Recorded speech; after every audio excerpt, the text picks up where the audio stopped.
Pasukan unit Valkyrie Rusia menghancurkan pos pengamatan sniper angkatan bersenjata Ukraina di area pemukiman di arah Kemenskoye Zaporozhye. Pasukan Rusia menggunakan drone peledak dalam menyerang.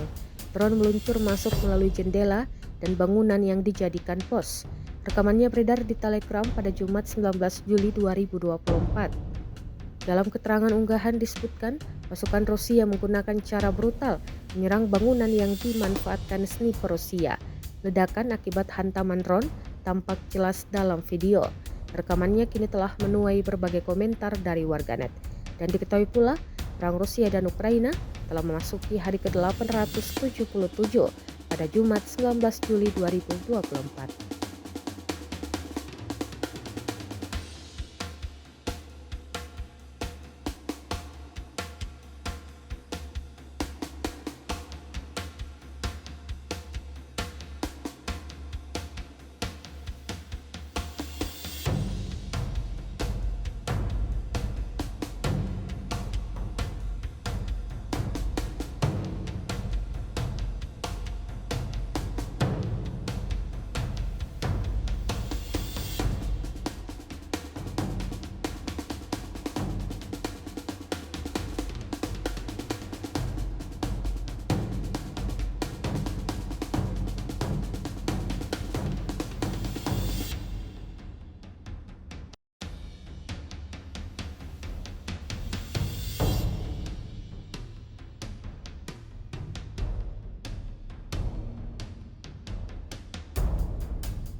Download Tribun X sekarang, menghadirkan lokal menjadi Indonesia.